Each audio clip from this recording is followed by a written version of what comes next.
କରିଯାଇଛି କେତେବେଳେ ତାକୁ ରେଟ୍ ମାରିଦେଲେ ହେଇଯିବ ବୋଧେ ଅଧିକ କଲଟା ନା ଥାଉ ସେ ପଳଉଛି ପଳେଇଲା ଏତେ ସାଙ୍ଗେ ସାଙ୍ଗେ ଆଇଲା ସାଙ୍ଗେ ସାଙ୍ଗେ ପଳେଇଲା ତାଙ୍କର କେତେ ଯାହା ମୁଁ ଯାହା ଦେଉଛି ଦେଖିଲେ ଦେଖାଯାଉ। ହଁ ସେଇଟା ମାରିଦେଲେ ହଁ ପଳେଇଲା ସେଇଟା ମାରିଦେଲା ହଉ କଟିଗଲା ଠିକ୍ ଠିକ୍। ଆଜି ଆମର ଚତୁର୍ଥ ସ୍କନ୍ଧର 23 ଅଧ୍ୟାୟ ପଢ଼ା। 23 ଅଧ୍ୟାୟ କ'ଣ ନା ପୃଥ୍ୱୀ ଆଜି ତାଙ୍କ ରାଣୀଙ୍କ ସହିତ ବନଗମନ କରିବେ, ତାଙ୍କ ପୁତ୍ରଙ୍କୁ ରାଜ୍ୟଭାର ଶାସନ ଦେଇଛି ରାଜା କରିକି ଚାଲିଯିବ। ମୈତ୍ରେୟ ଉବାଚ ଶୁଣବୀର ଶୁଦ୍ଧ ଚିତ୍ତେ ରାଜାର କିଛି କାରନ୍ତି ବୃଦ୍ଧ ଶରୀର ଗ୍ରାସେ କାଳ ଦେଖିବି ସାର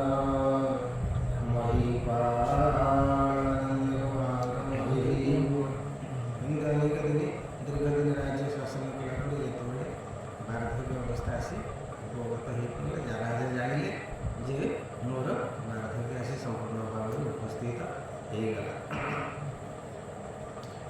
ମୁଁ ଯେ ଦ୍ୱିତୀୟ ପ୍ରଜାପତି ଜଣ କଲି ସର୍ବସ୍ଥିତି ଅନାଦି ଉତ୍ପତ୍ତି ମୁଁ କଲି ନଗର ପୁର ବସାଇଲି ସ୍ଥାବର ଜନ୍ମ ଆଦି ଯେତେ ଅନ୍ନ ମୁଁ ଦେଲି ଜିଘ୍ରାମତି ସାଧୁଙ୍କ ଧର୍ମ ରକ୍ଷା କଲି ଈଶ୍ୱର ବଚନ ପାଳିଲି ଏ ଧର୍ମ ରକ୍ଷା ଅର୍ଥେ ମୁହିଁ ଜନ୍ମ ଲଭିଲି କର୍ମ। ହେଲେ ଏ ଯେଉଁ ମନୁଷ୍ୟ ଜନ୍ମ ହୋଇଥିଲେ ଯେଉଁ ଯେଉଁ କର୍ମ କରିବା କଥା ମୁଁ ନୀତି ନିୟମ ଅନୁସାରେ ସମସ୍ତ କର୍ମକୁ ସୁନ୍ଦର ଭାବରେ ସମ୍ପାଦନ କରିଛି। ଯାହାକୁ ଯେମିତି ରଖିବା କଥା ସମସ୍ତଙ୍କୁ ପ୍ରଜାମାନଙ୍କୁ ମୁଁ ଆନନ୍ଦରେ ରଖିଛି। ସ୍ଥାବର ଜଙ୍ଗମ ବୃକ୍ଷ ଲତା ସମସ୍ତଙ୍କର ମୁଁ ରାଜ୍ୟଟା ସେ ଶାସନ ଠିକ୍ ଚଲେଇ ସୁନ୍ଦର ଭାବରେ ମୁଁ କରୁଛି।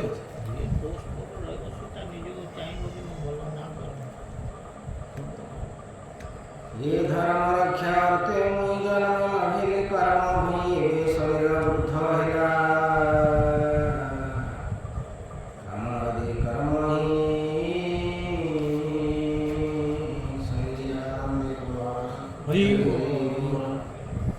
वृद्ध ହେଇଗଲେ ଆଉ ସାଂସାରିକ ଯେଉଁ କାର୍ଯ୍ୟ ଯେତିକି ସତେ ଲଗେଇ କରୁଥିଲେ ଆଉ କ'ଣ କରିପାରିବେ? ଆପଣଙ୍କର ସମସ୍ତ ଜିନିଷ କମିଯିବ। ଏବେ କି ଅର୍ଥେ ଥିବି ମୁହିଁ ବନେ ପଶିବି କୃଷ୍ଣ ଧ୍ୟାୟୀ ଦୁହିତା ପ୍ରତୁଲ୍ୟ ଧରଣୀ ପୁତ୍ରେ ନିବେଶୀ ଏବେ ରାଜ୍ୟରେ ମୋର କିଛି ଆଉ କାର୍ଯ୍ୟ ନାହିଁ, ତେଣୁ ମୋ ପୁତ୍ରକୁ ରାଜ୍ୟ ସିଂହାସନ ନେଇ ଯାଇଛି।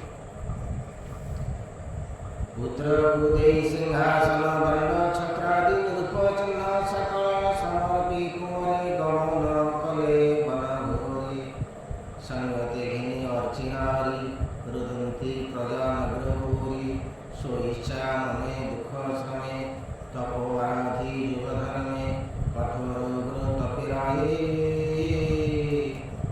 जेमंते पूर्वे राज्य सेवान प्रस्तर विधान नियम कले सिराजन पराधि शाक कंदमूल भोजन करंती ବାନପ୍ରସ୍ଥ ଅବଲମ୍ବନ କରି ବନରେ ରହିଲେ ଏବଂ କେବଳ କନ୍ଦମୂଳ ଫଳ ଯାହା ଯେତିକି ପ୍ରାପ୍ତ ହୁଏ ସେତିକି ଖାଇକରି ସେମାନେ ଜୀବନ ସାଙ୍ଗରେ ତାଙ୍କର ସହୋଦରଣୀ ପତ୍ନୀ ଅଛନ୍ତି। ଏରିଆ ସବୁ ହେଇକି ଯେଉଁଠି ସବୁ ପ୍ରକାର ସୁବିଧା ପାଣିଟା ତ ମେନ୍ ଆଉ ଯେଉଁଗୁଡ଼ା ଥିଲା ସେଗୁଡ଼ା ଦେଖିକି ଯାଆନ୍ତି ଚଳିବ। ହଁ, ଯେଉଁଠି ଅନୁକୂଳ ପରିସ୍ଥିତି ଅଛି ସୁବିଧା ହେବ ଚଳିବା ପାଇଁ। ହେମନ୍ତେ କେତେ କାଳାନ୍ତରେ ତାହା ତେଜିଲେ ନୃପରେ ନିରସ ପତ୍ର ଭୋଗ କରି ତୁଷ୍ଟେ ଆନନ୍ଦେ ପ୍ରାଣ ଖାଉଥିଲେ ପ୍ରଥମ ଆହୁରି କଠୋର ତପସ୍ୟା କଲେ, କେବଳ ନିରସ ପତ୍ର କଲେ, ଯେଉଁ ଶୁଷ୍କ ପତ୍ରକୁ ସେ ଆହାର କଲେ। ତାହା କ୍ଷଣ କିଛି ଦିନ ତପ ସାଧନ ତୋଷ ମନ ସେ ପତ୍ରାସନ କେଜିରାୟ ଜଳ ବାହାରେ ସୁଖମ ରହେ।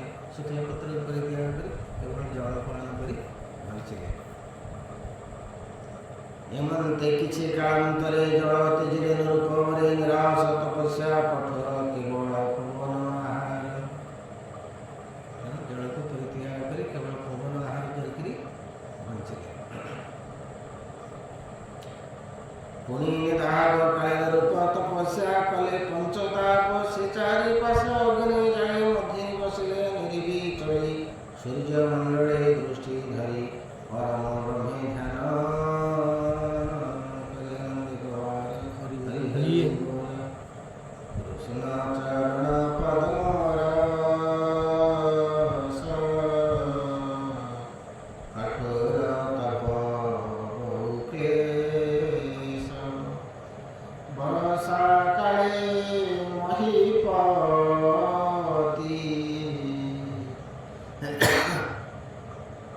ଦୁଃସହ ଜଳ ଧାରେ ତିନ୍ତି ଶିଶିର କାଳେ ତପ କରେ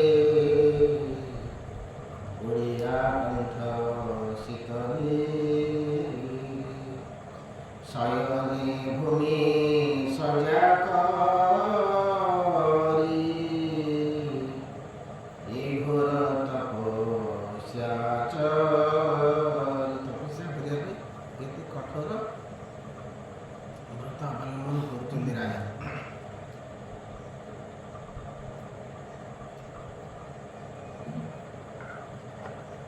ସିଏ ଜଣେ ରାଜା, ସେ ଯଦି ଘରେ ଥାନ୍ତା ତାଙ୍କର ଆରାମରେ ଖାଇ ପିଇ ଶୋଇଥାନ୍ତେ, ମରିବା କଥା ମରିଯାଇଥାନ୍ତେ।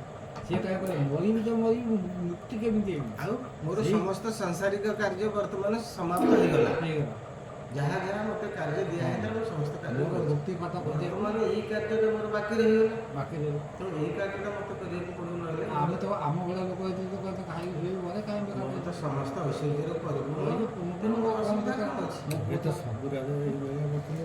ସେତେବେଳେ ହଁ, ସିଷ୍ଟମ ଥିଲା ସେଇଆ। କିନ୍ତୁ ଏମିତି ସିଷ୍ଟମ କମ୍ ନୁହଁ, କମ୍ ଲୋକ ମନୁଷ୍ୟଙ୍କର ଚେତନା ଶକ୍ତି ହଁ, ସେଇ ଥିଲା। ଥିଲା। ଏବେ ଆମ ଚେତନା ଉଦ୍ଧାର କେମିତି ସିଷ୍ଟମ କରିବ? ନୁହଁ। ସବୁ ରାଜା କ'ଣ ଯାଉଥିଲେ, ଆଉ ରାଜା ଯେତେ ଲକ୍ଷ ଲକ୍ଷ ରାଜା ହଁ। ଆଙ୍କ କଥା କେମିତି ଦିଆହେଇଛି? ଲକ୍ଷ ଲକ୍ଷ ରାଜା କେତେ ସବୁ ରାଜା ରାଜା। ହଁ, କେତେ ଜଣଙ୍କୁ ବଛା ବଛା ହେଇକି ତାକୁ ଇଏ ହେଇଛି ନା। ଏଠି ଶୁଦ୍ଧ ଚେତନାର ଉଦାହରଣ ଦିଆଯାଇଛି ବାସ୍। ଯେ ମନୁଷ୍ୟ ଜୀବନରେ ଆପଣ କ'ଣ କରିବାଟା କରଣୀୟ, କ'ଣ କରିବା କର୍ତ୍ତବ୍ୟ। ସେତିକି କରିକି ଗଲା ପରେ ହଁ। ରାଜ୍ୟର ତଥାପି ତାଙ୍କ ମନ ସନ୍ତୁଷ୍ଟ ହେଲାନି। ନା ଏଠାରେ ବି ମୁଁ ସନ୍ତୁଷ୍ଟ ନୁହଁ, ସନ୍ତୁଷ୍ଟ ନୁହଁ ତଥାପି ସେ ଚାଲିଲେ। ଯେ ସ୍ୱର୍ଗରୁ ତାଙ୍କୁ ସନକ ଇତ୍ୟାଦି ଆସିଛନ୍ତି ଯେତେବେଳେ ଦେବାକୁ ଉପଦେଶ, ଆଉ? ସେ କେତେ ରିହାକର ଲୋକ, ସେ କେତେ ଛୋଟିଆ ଲୋକ ଉଚ୍ଚ- ନୁହଁ। ସେ ଛୋଟିଆ ଲୋକ ସେ। ସେଠିଆ ଲୋକ ଅଛି। ମୁଁ ସେଇଆ ଭାବୁଛି ଯେ ଚାରି ଭାଇ ଯେତେବେଳେ ଖସିଛନ୍ତି ତଳକୁ, କେତେ ବଡ଼ ମାନେ ଭାଗ୍ୟ। ଯାହାଙ୍କୁ ଶିବ ମହାଦେବ ଶିବ, ପ୍ରଣାମ ଭଗବାନ, କରୁଛନ୍ତି, ସିଏ ହରି। ବହୁତ ମୋଟ ହୋଇ ବଗିଚାରେ ହଁ, ସିଏ ଲୋକ ଆସିଛନ୍ତି ଆକୁ ଉପଦେଶ ଦେବାକୁ। ଉପଦେଶ ଦେବ। ସେମିତିଆ ପୁଣ୍ୟବାନ ଲୋକ ନହେଲେ ସେ ଆସିଛନ୍ତି। ତେଣୁ ସେମାନେ ଯଦି ସେତିକି ଜିନିଷ ନ କରିଥାନ୍ତି, ତାଙ୍କର କାହିଁକି କଥା ଏଠି ତାଙ୍କ ଉଦାହରଣ ଏଥିରେ ଭାଗବତରେ କାହିଁ ଆସିଥାନ୍ତି?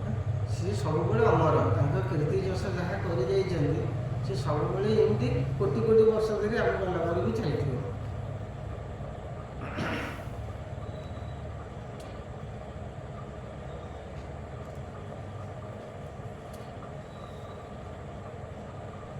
କୃଷ୍ଣ ଚରଣ ସେବା ପାଇଁ କଠିନ ତବେ ଲୋକ ସାଇ ଲୋକ ଶିକ୍ଷାଇ ତପ କଲେ ବିଷମ କର୍ମ ବିନାଶରେ। ନିଜର ଗତିମୁକ୍ତିକି ଚିନ୍ତା କରନ୍ତି ଏବଂ ଲୋକମାନଙ୍କୁ ସେମାନେ ଶିକ୍ଷା ଦିଅନ୍ତି ଯେ ଆମ ପାଖରେ ସମସ୍ତ ଜିନିଷର ପ୍ରଚୁର ପରିମାଣରେ ଅଛି ଚଳିବା ପାଇଁ, ଜୀବନକୁ ଅୟାସରେ କଟେଇବା ପାଇଁ ଆମ ପାଖରେ ସବୁ ଅଛି। ବହୁତ ଅଛି। କିନ୍ତୁ ତା ଜୀବନର ଉଦ୍ଦେଶ୍ୟ ସେ ନୁହେଁ। ଉଦ୍ଦେଶ୍ୟ ନୁହେଁ। ଜୀବନଟା ସେଇଥିପାଇଁ ଏଠିକି ଆସିନି, ଏଇଟା ଭୋଗ କରିବା ପାଇଁ ଏ ମନୁଷ୍ୟ ଜନ୍ମ ନୁହଁ। ଭୋଗ କେଉଁମାନେ କରନ୍ତି ନା ପଶୁ ପକ୍ଷୀ ଇତ୍ୟାଦି ସେମାନେ ଭୋଗ କରନ୍ତି। ମନୁଷ୍ୟ ଜୀବନର ପରମ ଲକ୍ଷ୍ୟ ହେଲା ସେ ଯୋଗ କରିବ ଭଗବାନ ସହିତ। ଏଇ ଦୁର୍ଲଭ ଶ୍ରେଷ୍ଠ ଜନ୍ମ, ସେଇଥିପାଇଁ ମଣିଷ ଯେ 84 ଲକ୍ଷ ହଁ। ଅଛି ଆମର ଯୋନି, ତା ହଁ, ଭିତରେ ହଁ। ମନୁଷ୍ୟ ଜନ୍ମ ହେଉଛି ସବୁଠୁ ଶ୍ରେଷ୍ଠ। ତାର କର୍ତ୍ତବ୍ୟ ହେଉଛି ଏଇଆ।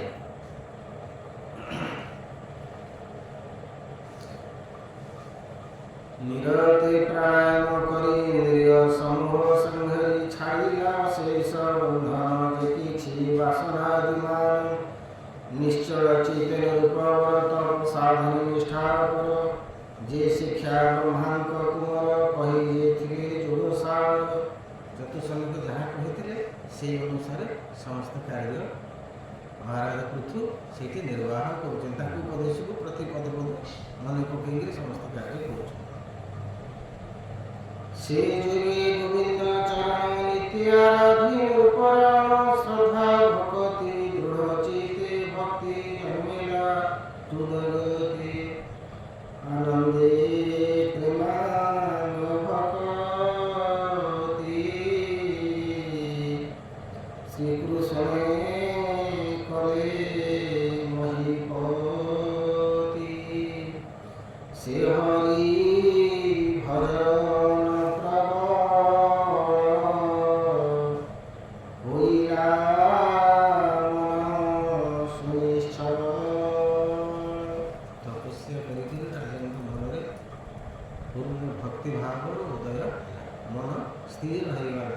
ଆଉ କୌଣସି ବିଷୟ ପ୍ରତି ତାଙ୍କର ମନ ଆକର୍ଷିତ ହେଲା ନାହିଁ। ତେଣୁ ଭଗବାନଙ୍କ ପାଇଁ ସେ ସମସ୍ତ ପ୍ରକାରର ଯେଉଁ ଆମର ସେବା ପୂଜା ଅର୍ଚ୍ଚନା ବର୍ଣ୍ଣନା ଇତ୍ୟାଦି ଭାରି ଆନନ୍ଦ ମନରେ ତତ୍ପରତା ସହକାରେ ସବୁ ସମ୍ପାଦନ କଲେ।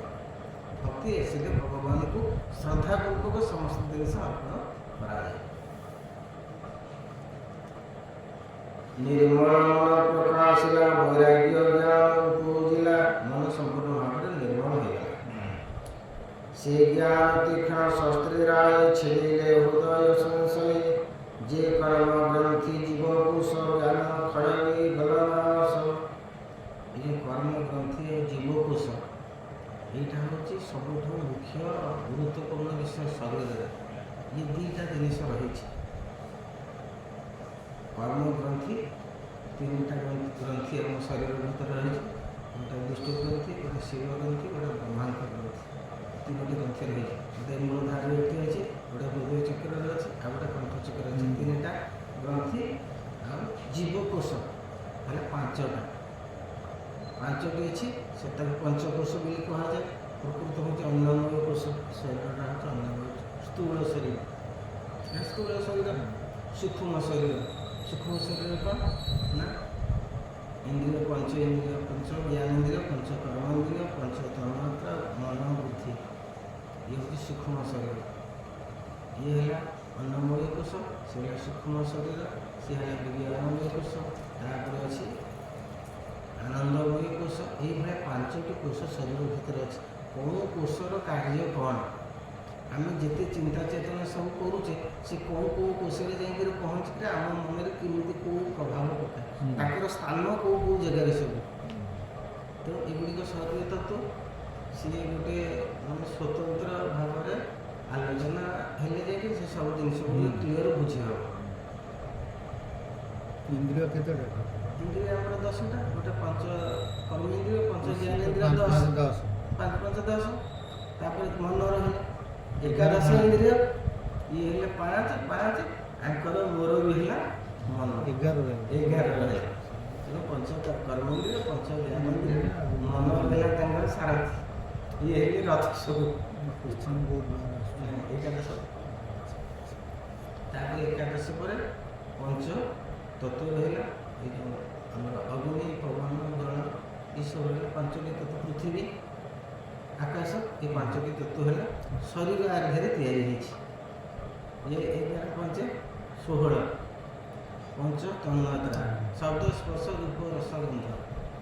16 5 21 ମନ ବୁଦ୍ଧି ଚିତ୍ତ। 21 3 24 ଆତ୍ମାରାମ 25ଟି ତତ୍ତ୍ୱରେ ଶରୀର ଆମର ତିଆରି ହେଇଛି। ଆ ଭିତରେ କେଉଁ ଜିନିଷ ଅଛି? ପୁଣି 5ଟି ଜାଗାରେ 5ଟି ଚକ୍ର ଅଛି।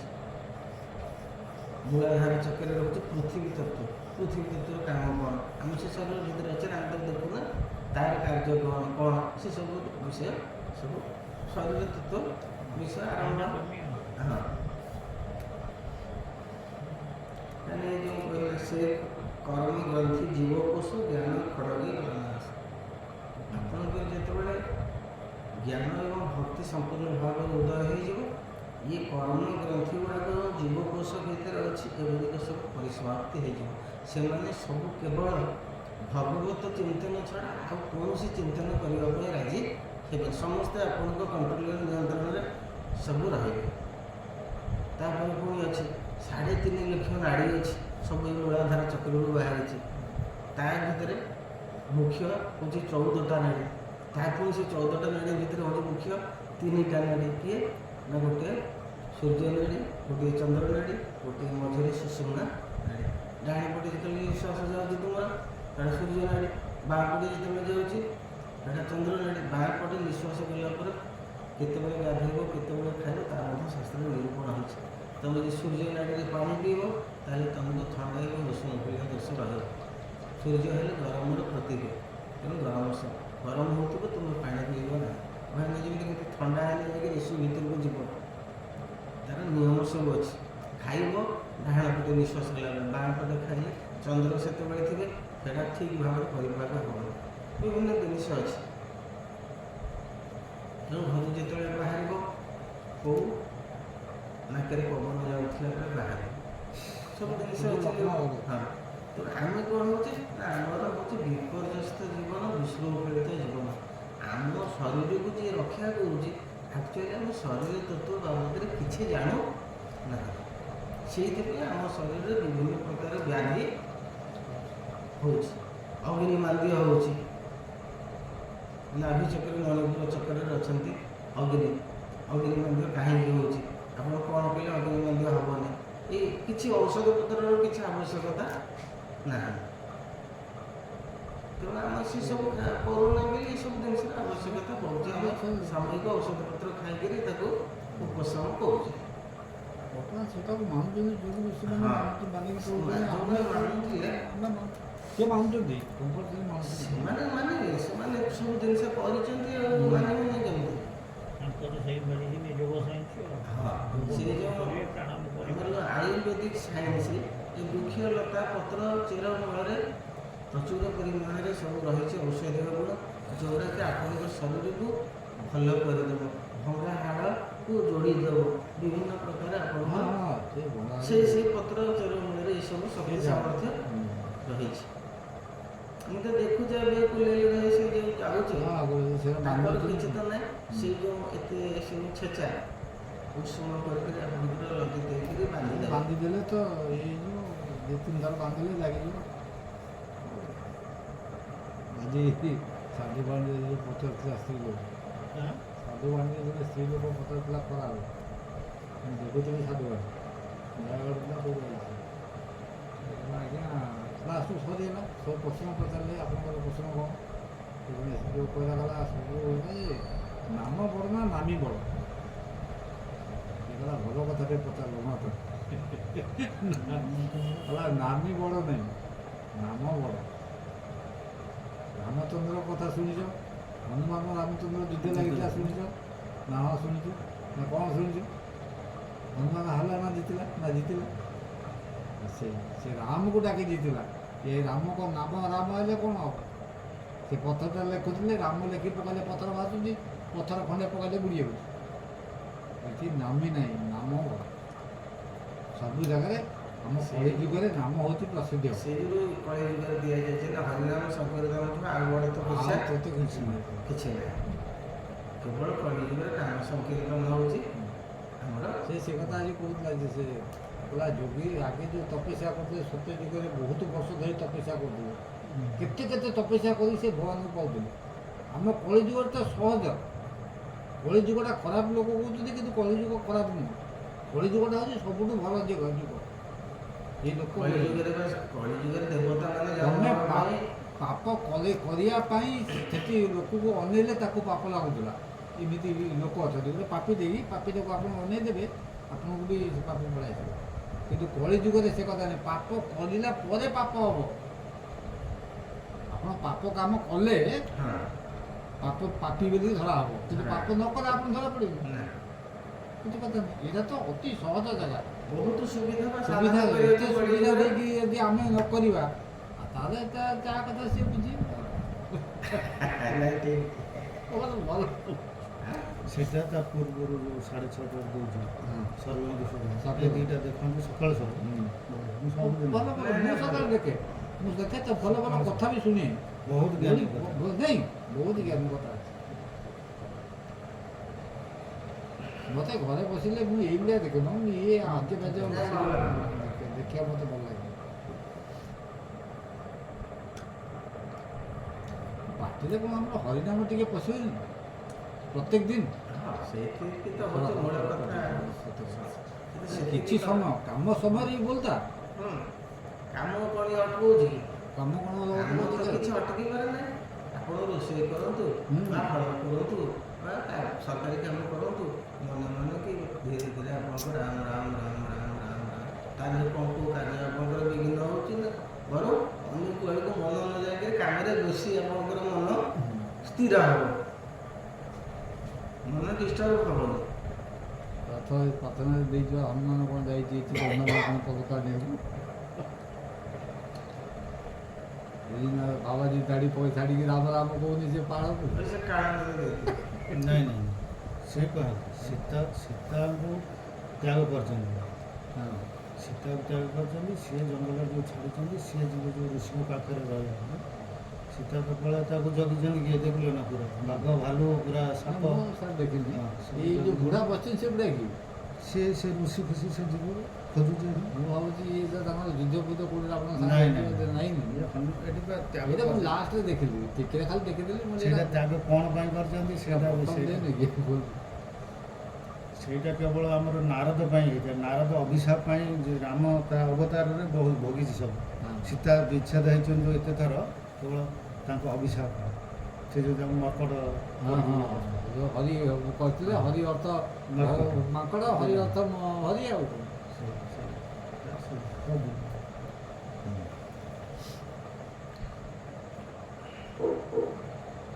ଦେହରେ ଆତ୍ମବୁଦ୍ଧି କେହି ତକ୍ଷଣୀ ଗଲା ସେହି ଏଥର ରାଜାଙ୍କର ଜ୍ଞାନ ସମ୍ପୂର୍ଣ୍ଣ ଜ୍ଞାନରେ ପହଞ୍ଚିଗଲେ କ'ଣ ହେଲା ଆମେ ଦେହଟାକୁ ଆତ୍ମା ବୋଲି ଭାବୁଛେ, ମୁଁ ମୋର ବୋଲି ଦେହଟାକୁ କହୁଛେ, କିନ୍ତୁ ପ୍ରକୃତରେ ମୁଁ ମୋର ଯିଏ ସିଏ ହେଉଛନ୍ତି ସେ ଭଗବାନଙ୍କର ଅଂଶବିଶେଷ ଭଗବାନ।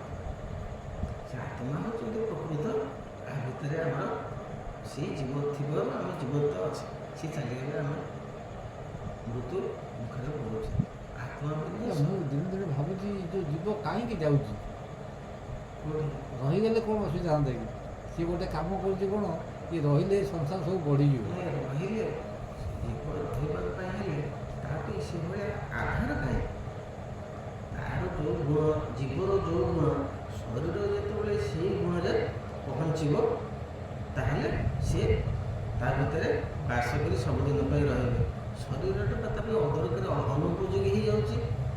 ଆତ୍ମା କେଉଁଥିରେ ତିଆରି ହେଇଛନ୍ତି? ଆତ୍ମାଙ୍କର ଗୁଣ ହେଲା କ'ଣ? ସେ ସତ୍ ଚିତ୍ ଆନନ୍ଦ, ସେ ଜ୍ଞାନ ସ୍ୱରୂପ, ସେ ସତ୍ୟ ସ୍ୱରୂପ, ସେ ଆନନ୍ଦ ସ୍ୱରୂପ। ଆମ ଶରୀରଟା କ'ଣ? ଆମ ମନ ବୁଦ୍ଧିଟା କ'ଣ ହେଉଛି ନା ଏଇଟା ଘୃଣା ସ୍ୱରୂପ, କଦର୍ଯ୍ୟ ସ୍ୱରୂପ, ଗନ୍ଧ ସ୍ୱରୂପ, ଦୁର୍ଗନ୍ଧ ସ୍ୱରୂପ ଏସବୁ ଗୁଡ଼ାକ ରହୁଛି ନା ତାର ଆ ଭିତରେ ସେ କେମିତି ଅବସ୍ଥାନ କରିକିରି ସବୁଦିନ ପାଇଁ ରହିବେ?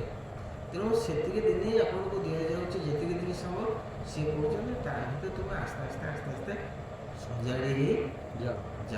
ଯଦି ସଜାଡ଼ି ହେଇଗଲେ ଯିଏ ଯେତେ ସଜାଡ଼ି ହେଇପାରିଲା ସେଇ ଅନୁସାରେ ତାର ରହିଲା ଗତିପ୍ରାପ୍ତ ହେଲା, ସେଇ ଅନୁସାରେ ତାର ସଂସ୍କାରିତ ହେଇଗଲା ଜୀବନ। ତେଣୁ ଆମ ଶରୀରଟା ଅନୁପଯୋଗୀ ହେଇ ପଡ଼ୁଛି ତାକୁ ଧାରଣ କରିବା ପାଇଁ। ତାକୁ ତ ବାଗେଇ ହେଉନି।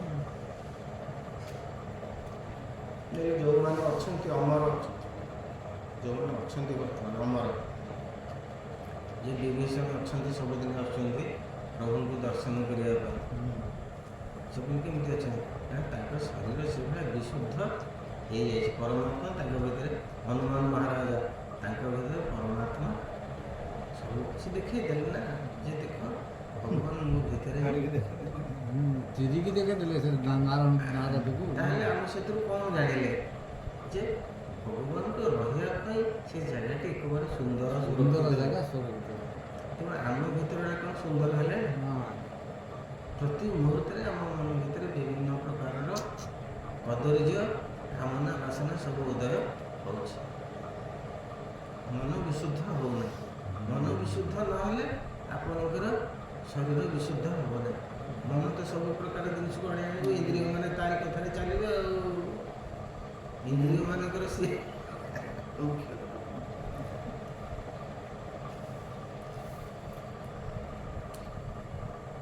ଏଣୁ ପାଇଲେ ଆତ୍ମଗତି ନିରହଙ୍କାର ହେଲା ମତି ସର୍ବ ଯେ ଜ୍ଞାନେ ବିନାଶ ତାପରେ ହରି ନିର୍ପଇସ ଯାବତ ହରିଙ୍କ ଭଜନ ରହିଛି ତାବତ ସାଧନ ଯେବେ ଶ୍ରୀକୃଷ୍ଣ ଭାବେ ଅତି ଶାନ୍ତି ହୋ ପାଇ ତେବେ ମହତି ଭଜନ ସେ ମତ ହୋଇ পড়ে শোকমায়া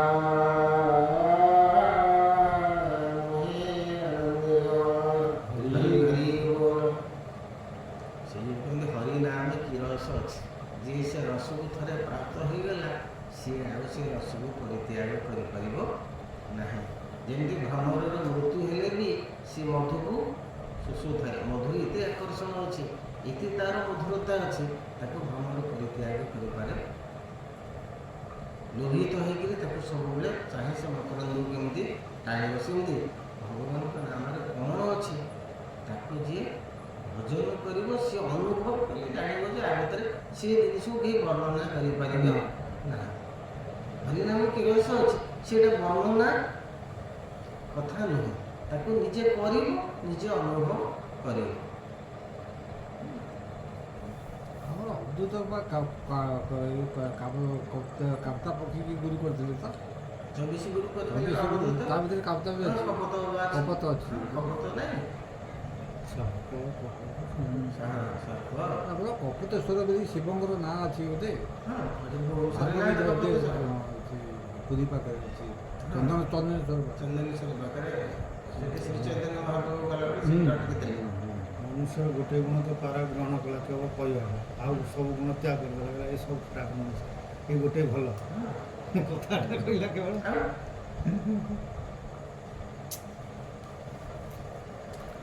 ଏ ରୂପେ କଲେ ସେ ରାଜନା তোমারি আত্মা পূজন সে যোগী যোগাসন বলে ব্রহ্ম স্বরূপে সে হইলে কালে ছাড়িলে করিব ইয়ন ক্রমে বিদ সুস্থির বসি যোগাসনে দেহে সমীর সমাধানে বামচরণ আধারে নিরোধী চাপিলে ନିର୍ଭୟରେ ବାମଚରଣକୁ ମୂଳାଧାର କହିଲେ ଏଇ ଆମର ବଳ ତିଆରି କରୁଛି, ସେଇଠି ଆଣିକରି ବାମଚରଣକୁ ଚାପିକିରି ଗୋଇଠିକି ବସିଲେ, କାହିଁକିନା ଭଗବାନଙ୍କ ସହିତ ତାଙ୍କର ମିଳନ ହବାର ଦେହ ବିସର୍ଜନ କରିବାର ସମୟ ଆସିଥିଲା। ଜୀବାତ୍ମା ପରମାତ୍ମାଙ୍କ ସହିତ ମିଶିବ, ରାଜା ବସିଲେ। ସେ ମୂଳାଧାରରୁ ପବନ ଊର୍ଦ୍ଧ୍ୱକୁ ଟେକିଲେ ରାଜା। ଏଇଗୁଡ଼ା ହେଉଛି ଶରୀରର ସବୁ ବିଭିନ୍ନ ଭିତରେ କଥା। ମୂଳାଧାର ଚକ୍ର, ତାପରେ ଆପଣଙ୍କର ଏସବୁ ମଣିପୁର ଚକ୍ର ନାଭିରେ, ତାପରେ ଅନାହତ ଚକ୍ର ହୃଦୟରେ, ତାପରେ ସ୍ୱାଧିଷ୍ଠାନ ଚକ୍ର ହେଉଛି କଣ୍ଠରେ, ଆଜ୍ଞା ଚକ୍ର ହେଉଛି ଏଇଠି ଏଇଠି ଏଇଠି ପୁରା ଏଇଠି। ତା ଉପରକୁ ହେଲା ନିରାଳମ୍ବପୁରୀ ସହସ୍ରା, ଆଡ଼କୁ କିଛି ନାହିଁ, ନିରାଳମ୍ବ ଶୂନ୍ୟ ଶୂନ୍ୟ ମହାଶୂନ୍ୟ। ଏଇଟା ଏଇ ପର୍ଯ୍ୟନ୍ତ ସାଧନ କରିବାକୁ ଯେତେବେଳେ ଆପଣ ଆଜ୍ଞା ଚକ୍ରରେ ଯାଇ ପହଞ୍ଚିଯିବେ ସେତେବେଳେ ଗୁରୁ ବା ଭଗବାନ ହାତ ଧରିକିରି ଆପଣଙ୍କୁ ସେ ନିରାଳମ୍ବ କରିକି ନେଇଯିବେ। ତେଣୁ ରାଜା ବର୍ତ୍ତମାନ କ'ଣ କଲେ ନା ମୂଳାଧାର ଚକ୍ରରୁ ଆରମ୍ଭ କଲେ ସାଧନା ଭଗବାନଙ୍କୁ ଉପରକୁ ଉପର ଗୋଟେ ଚକ୍ରରୁ ଗୋଟେ ସେ ତୋଳି ଚାଲିଲେ। ଆଚ୍ଛା, ମୁନି ଋଷିମାନେ ଦାଢ଼ି ଚୁଟି କାହିଁ କାଟୁଛନ୍ତି? ଏଟାର ରହିଛି ଯେ ଦାଢ଼ି ଚୁଟି ଆଉ ନଖ ଏଗୁଡ଼ାକ ଆପଣ ଯଦି ଛାଡ଼ିବେ ଆପଣଙ୍କର ଶରୀରର ତେଜଟା ବଢ଼ିଯିବ, ଆଉ ଆ ଦେହରେ ବହୁତ ଶକ୍ତି ଆପଣଙ୍କର ନଷ୍ଟ। ନଖ ଧର କାଟିଦେଲେ ତାର ଅଛି, ନିଗମାନନ୍ଦ ପରମହଂସ ତାକୁ ବ୍ୟାଖ୍ୟା କରିଛନ୍ତି ଯେ ଦାଢ଼ି ଚୁଟି ଏବଂ ନଖ ସନ୍ନ୍ୟାସୀ ଯେଉଁମାନେ ବ୍ରହ୍ମଚାରୀ ହେବେ, ସାଂସାରିକ ଲୋକଙ୍କୁ ସେଇଟା କୁହାଯାଏ। ସଂସାରିକମାନେ ସନ୍ନ୍ୟାସୀ ହେବେ, ସେମାନେ ଆକୁ କେବେ ହେଲେ ଛେଦନ କରିବେ। ଖଣ୍ଡ ଲୋମ ରାତିରେ କୌଣସି ଲୋମକୁ ଆପଣ କାଟିବେ ନାହିଁ, କାହିଁକି ସେଇଟା ଆପଣଙ୍କୁ ଶକ୍ତି ପ୍ରଦାନ କରେ ଏବଂ ମୁଖର ଔଜ୍ଜ୍ୱଲ୍ୟତା ସାଧାରଣ ମନୁଷ୍ୟଠୁ ସେମାନଙ୍କର ମୁଖର ଅଭିଜ୍ଞତାଟା ବହୁତ ତେଜିଆରେ ଜନ ଦେଖାଯାଏ। ହବ ଆଖିର ସେଇଟା ଆମର ଇଏଟା ବଢ଼ିବ, କାଟିଦେଲେ ଏବଂ ଦାଢ଼ି ଏଗୁଡ଼ାକ ସବୁ ଆମର କାଟିଦେଲେ ଆମର ବହୁତ ଶକ୍ତି ସେ ତାର ଫୋର୍ସ କମିଯିବ କେତେ।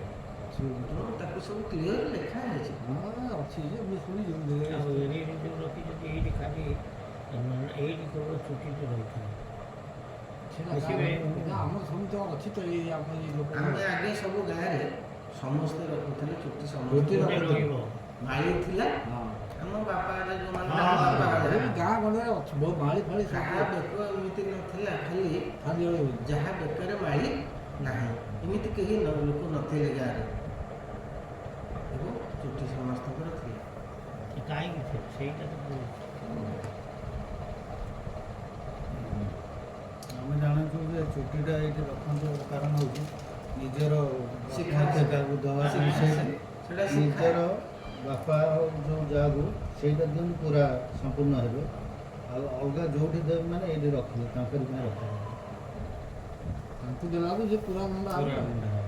ମାନେ ପିତାମାତା ଥିବ ପିତାମାତା ପର୍ଯ୍ୟନ୍ତ ସେଇଟା ଥିବ, ସମ୍ପୂର୍ଣ୍ଣ ଯିଏ ବଡ଼ ପୁଅ ଭାବରେ ଥିବ ଏଇଟା ବଡ଼ ପୁଅ ରଖାଯିବ। ଥିବ ବାପା ମାଙ୍କର ବଡ଼ ପୁଅ ସେ ଥିବ ହଁ, ସେ ସେଇ ସେ ରଖନ୍ତି ଆମେ ସମସ୍ତେ ସେ ଗାଁରେ ରଖନ୍ତି। କ'ଣ କରୁଥିଲେ ସବୁ ରଖୁଥିଲେ, ମାଳି ପିନ୍ଧୁଥିଲେ, କିନ୍ତୁ ଆମ ସଂସାରୀ ଲୋକଙ୍କ ପାଇଁ ସେ ଜିନିଷଟା ଏତେ ବାଧ୍ୟବାଧକତା ନାଇଁ ବାଦ ବାଧ୍ୟବାଧକତା ନୁହେଁ। ଆପଣ କିନ୍ତୁ ମାଳିଟା ହେଉଛି ବାଧ୍ୟବାଧକ। ମାଳି ନ ପିନ୍ଧିଲେ ଆପଣ କୌଣସି ମନ୍ଦିରକୁ ଦର୍ଶନ ତମେ ତ ବାପା ମା ଯାଇପାରିବେ ନାହିଁ। ବାପା ମା ତ ତମକୁ କହିବେ ଆଗେ ପୋକ ମାରି ଗୋଟେ ଖାଲି ପୋକ କି କୌଣସି ଶ୍ରାଦ୍ଧ କର୍ମ କୌଣସି ସିଷ୍ଟମ ଚାଲୁଛି। ମାନୁଥିଲେ।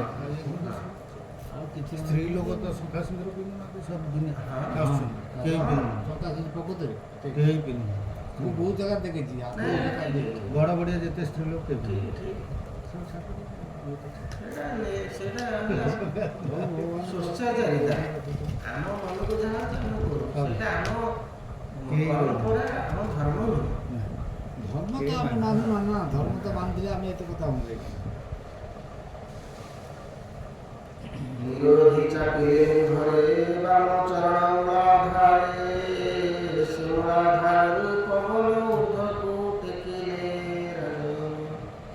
ନାଭିରୁ ହୃଦୟ କମଳେ ପବନ ରଖିଲେ ସଧୀରେ ତହୁଁ ସୁର ଶରଣେ ନେଇ ନେଲେ ତହୁଁ ପାଣ୍ଠରେ ତହୁଁ ସେ। ପ୍ରତ୍ୟେକ ଚକ୍ରରେ ଗୋଟିଏ ଗୋଟିଏ ପଦମ ରହିଛି, ପଦମ ଆକୃତିର ଚିହ୍ନ ସେଠି ରହିଛି ଏବଂ କେଉଁ ପଦମରେ କେତେ ପାଖୁଡ଼ା ବିଶିଷ୍ଟ ମଧ୍ୟ ଅଛି। ସେ ପାଖୁଡ଼ାରେ କ'ଣ କ'ଣ ସବୁ ଅବସ୍ଥାନ କରିଛନ୍ତି।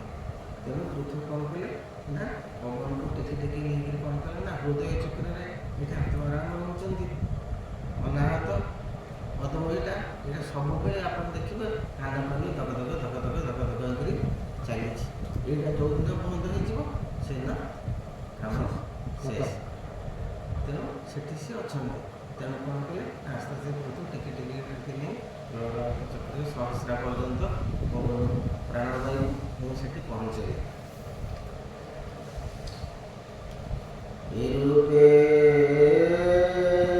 ପ୍ରାଣାଦି ପବନ ଭେଦିଣ ଈଶ୍ୱର ଚକ୍ରେଣ ସେ ବ୍ରହ୍ମାଣ୍ଡରେ ଯୋଗ ବଳେ ସେ ସର୍ବ କରି ଏକ ଅଠୁଳେ। ଆମର ଦୁଃଖ ଦୁଃଖୀ ଘର ଗୋଟେ ନାହିଁ, ପିଲାଦିନେ ମାଆ କ'ଣ କଲା ତା ଦେହରେ ତେଲ ପୋଷି ସେ ଦିଏ। ପା ମା ପେଟରେ ଥିଲା ଆଉ ଦୁଃଖ ଦୁଃଖଟା ଖୋଲା ଥିବ ସେ ବାହାରିଲା ପରେ ଏକଦମ ସ୍ମୁଥ ପତଳା ହେଇଯିବ ସେ ତାକୁ ଆସ୍ତେ ଆସ୍ତେ ତେଲ ଟିକେ ଟିକେ ମାରି ମାରି ମାରି ମା ଗୋଟେ ନୂଆ ନାଭିମଣ୍ଡଳ, ନାଭିଟା ମାଆର ସମସ୍ତ ଖାଦ୍ୟ ପଦାର୍ଥ ଅନ୍ୟାନ୍ୟ ସବୁ ଗ୍ରହଣ କରେ। ନାଭିଟା କରିଦିନେ କଟା ହେଲେ ମାଆ ନାଭିଟା କଟା ହବ। ଆଉ ଏଇଟା ଆପଣଙ୍କର ହେଲେ ଜ୍ଞାନ ଦ୍ୱାରା ସମସ୍ତ ଜ୍ଞାନ ଭକ୍ତି ତତ୍ତ୍ୱ ଏଇପଟେ ସବୁ ବ୍ରହ୍ମରନ୍ଧ୍ର ଏଇଟା ଦୁଃଖୀ ଦୁଃଖୀ ଘର ଯାହାକୁ କୁହାଯାଏ।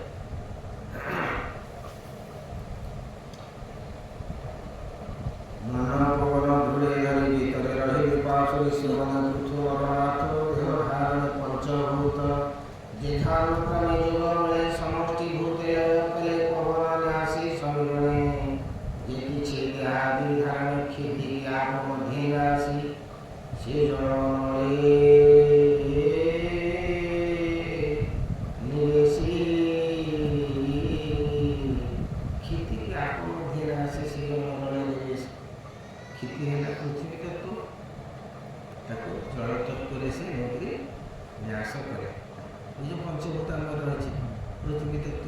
ଜଳ ତତ୍ତ୍ୱ, ଅଗ୍ନି ତତ୍ତ୍ୱ, ଆକାଶ ତତ୍ତ୍ୱ, ଏସବୁ ତତ୍ତ୍ୱ, ଅଗ୍ନି ତତ୍ତ୍ୱ, ଏସବୁ 5ଟା ତତ୍ତ୍ୱରେ ଆମ ଶରୀର ତିଆରି ହେଇଛି।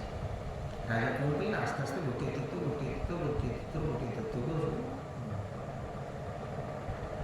ତେଜକୁ ପବନେ ସଂହରି ଆକାଶ ମଧ୍ୟେ ବାୟୁ ଧରି ଇନ୍ଦ୍ରିୟ ଗଣି ଯୁକ୍ତ ମନ ତା ଆକାଶେ କରିଲି ଆକାଶ ସବଦେ ସମରି ସମୁଦ୍ର ତମ ଗଣି ଧରି ତାମସ ଅହଙ୍କାର କାର୍ଯ୍ୟ ମହାଭୂତ जीवे करे को सम विदुर तासु पारंदे कवार रीवो रामायण महाभारत इत्यादि विभिन्न कथा उपरे घटनाटी आधारित।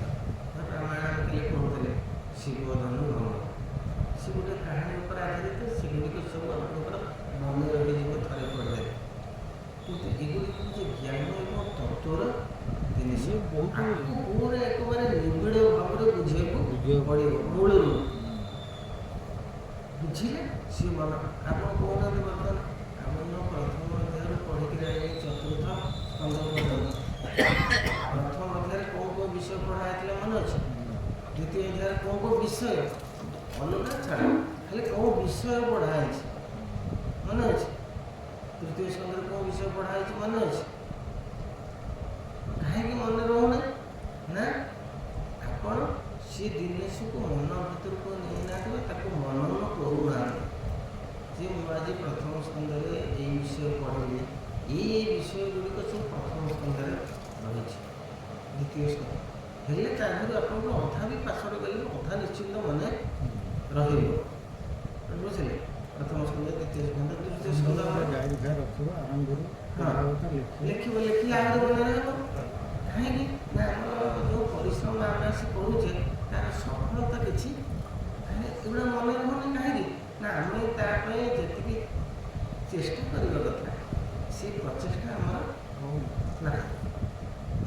आम अन्य कथार जी मनोनिवेश करुचे पूरण करने आम ये कार्य को गोटे सामूहिक भाव में नहीं कि प्रचेषा करूना ये कहीं विषय पढ़ाला विषय प्रकृत मुख्य उद्देश्य कौन ये लक्ष लक्ष वर्ष घटनाटी जिते रही मानव समाज को या भितर किसी खराब जो रोचे किसी तार उपकारिता रही पहले जिनस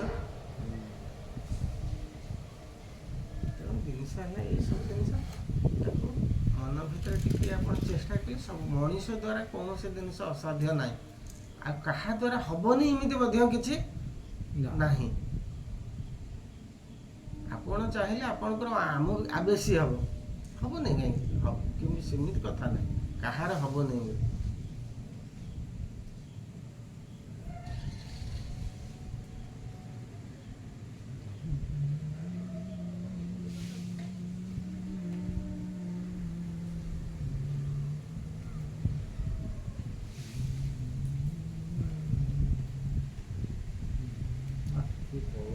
आज पूरा फ्री है ठंडा लगे आज पाग एकदम पूरा फाइन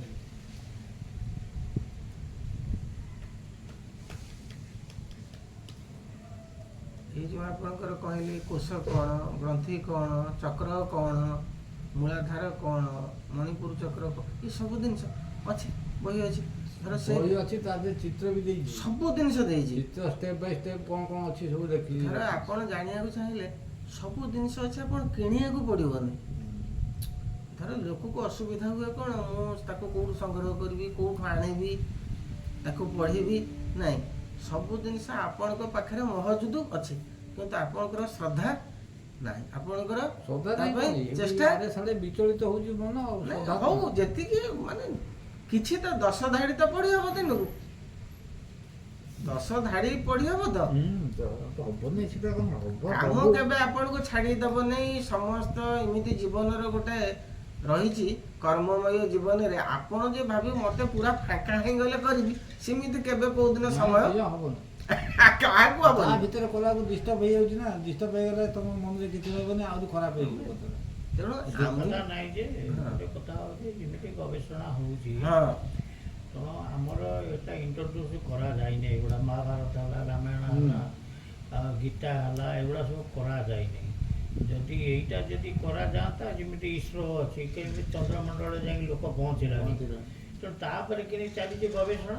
ତେଣୁ ଏଇଟା ଯେତେବେଳେ କିନି ଯେଉଁ ଶିକ୍ଷା ବିଭାଗରେ କିନି ଯଦି ଏଟା ଇଣ୍ଟ୍ରୋଡ୍ୟୁସ୍ କରାଯାଏ ବହୁତ ଆଗେ ତାହେଲେ ଇଏ ନା ଆସ୍ତେ ଆସ୍ତେ ଅଟୋମେଟିକାଲି କଲେଣି। ମୁଁ ତ ଶୁଣିଛି ଆମ ବକି ଯିଏ ଆସେ ତାର ବହିରେ ଅଛି, କହୁଥିଲା ଦ୍ୱାଦଶ ସ୍କନ୍ଧର ତ୍ରୟୋଦଶ ଅଧ୍ୟାୟ ଅଛି ଭାଗବତ ତାଙ୍କର। ଆସ୍ତେ ଆସ୍ତେ ସେମାନେ ଥିବ। ଉଦ୍ୟମ କରୁଛନ୍ତି। ନା ତା ଉଦ୍ୟମ ହେଉଛି କାହିଁ ହଉନି? ଉଦ୍ୟମ ଏତେ ହଜାର ହଜାର ବର୍ଷ ତଳର କଥା, ଏ ଉଦ୍ୟମ ହେଉଛି କାହିଁକି? ହଉନି ନା। ଏବେ କ'ଣ ମୁଁ ଶୁଣୁଥିଲି ଧର୍ମେନ୍ଦ୍ର ପ୍ରଧାନ କ'ଣ ଇଣ୍ଟ୍ରୋଡ୍ୟୁସ୍ କରିଛି, ମାନେ ଶିକ୍ଷା ମନ୍ତ୍ରୀ ଥିଲା ଗୋଟେ କ'ଣ କରିଛି ଅନ୍ୟ ଷ୍ଟେଟ୍ରେ, ଆମ ଓଡ଼ିଶା ତ ଇମ୍ପ୍ଲିମେଣ୍ଟ କଲେ ତ। ସିଏ ଯେଉଁମାନେ ରାଜା ରହିଲେ, ଏ ପୃଥ୍ୱୀ ଯେମିତି ରାଜା ଥିଲେ ସମସ୍ତ ପ୍ରଜାଙ୍କୁ ଡକେଇ ସାଧୁସନ୍ଥମାନଙ୍କୁ ଡକେଇ ସମାଜରେ କେମିତି ସଂସ୍କାର ହେବ, ଲୋକମାନେ କେମିତି ଠିକ୍ ବାଟରେ ଚାଲି ସେ ଯେଉଁ ପ୍ରଚେଷ୍ଟା କରୁଥିଲେ, ଏମାନଙ୍କର କ'ଣ ସେ ପ୍ରଚେଷ୍ଟା ଅଛି? ଆଉ ସେଇଟା ଏମାନଙ୍କର ଲେଖା ହେଇଛି ତ, ହଁ। କେବଳ ତ ଲେଖା ହେଇଛି ସେଇଥିପାଇଁ। ଏମାନଙ୍କର ବା ଯେଉଁମାନେ ରହିଲେ ମୁଖ୍ୟ ଶାସନ ସ୍ତରରେ, ସେମାନଙ୍କର ଏ ଜିନିଷ ପ୍ରତି କୌଣସି ନାହିଁ, ଧ୍ୟାନ ନାହିଁ। ଧ୍ୟାନ ନାହିଁ। ଆଉ ସେମାନେ କାହିଁକି କରିବେ? ଓଡ଼ିଆ ଭାଷାଟା ଏପର୍ଯ୍ୟନ୍ତ ହେଇଗଲାନି ଅଫିସିଆଲ ଲାଙ୍ଗୁଏଜ୍, ଆପଣ କ'ଣ କରିବେ? ସବୁ ଷ୍ଟେଟ୍ରେ କିନି ହେଇଯାଇଛି, ଓଡ଼ିଶା ହେଇପାରୁନି।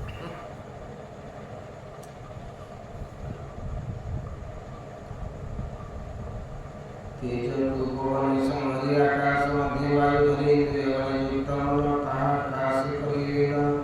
ଆକାଶ ସମରି ସୁନ୍ଦରୀ ସମର ତମନ ଧରି ଯେ ତାମସ ଅହଙ୍କାର କାର୍ଯ୍ୟ ଯେ ମହାଭୂତ ତାର ଯେ ରୂପେ ଲୟ କଲେ ରୂପ ଶୁଣ ବିଦୁର ତା ସ୍ୱରୂପ ପୃଥିବୀ ଲୟ ବନ୍ଧେ କରି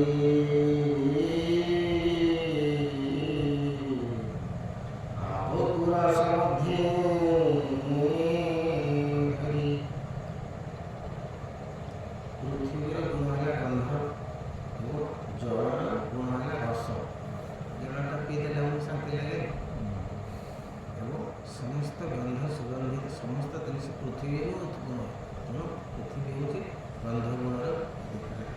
ଜଳରେ ଅଛି ରସ। ଆପଣ ପିଇଦେଲେ କୌଣସି ତୃଷା ହେଉଥିବ, ଯେତେ ପ୍ରକାର ଜିନିଷ ପିଅନ୍ତୁ ଆପଣଙ୍କୁ ଶାନ୍ତି। ଖାଲି ସାଧା ଜଳ ଟିକେ ଆପଣ ପିଇଦେଲେ ଆପଣଙ୍କ ମନଟା ଭାରି ତୃଷା ମେଣ୍ଟିଯିବ। ଯେତେ ସରବତ ଦିଅନ୍ତୁ, ଯେତେ ଅନ୍ୟ ରସ ଦିଅନ୍ତୁ, ଯେତେ ଭଲ ଲାଗିବ। ନିରୋଳା ପାଣି ଖାଇସାରିଲା ପରେ, ଆପଣ ସବୁ ଖାଇସାରିଲା ପରେ ତାପରେ ଯାହା ପିଇଲେ କିଛି ନାହିଁ, କିନ୍ତୁ ପାଣି ହିଁ ଆପଣଙ୍କୁ ଆନନ୍ଦ ଦେବ। ନିରୋଳା ପାଣି। ତେଜକୁ ରୂପ ମଧ୍ୟ ଥୋଇ ପବନ ସ୍ପର୍ଶେ ଲଗାଇ ସମରି ଆକାଶ ସୁନ୍ଦରୀ ସର୍ବତମଣି ଭରି ଯେ ତମ ସାତ୍ୱିକ ରାଜସୈକତ୍ୱେ କଲେ ତା ପ୍ରକାଶ ଇନ୍ଦ୍ରି ସହିତେ ବୁଦ୍ଧିମନ ଯେ ଧର୍ମ କ୍ରମେ କଲେ ଲୀନ ଶବଦ ଆଦି ଇନ୍ଦ୍ରିଗଣ ଲୀନ ହୋଇଲେ ଯେଝା ସ୍ଥାନେ ଏହାଙ୍କ ଅଧିଷ୍ଠାତା ଦେବେ ଲୟ ପାଇଲେ।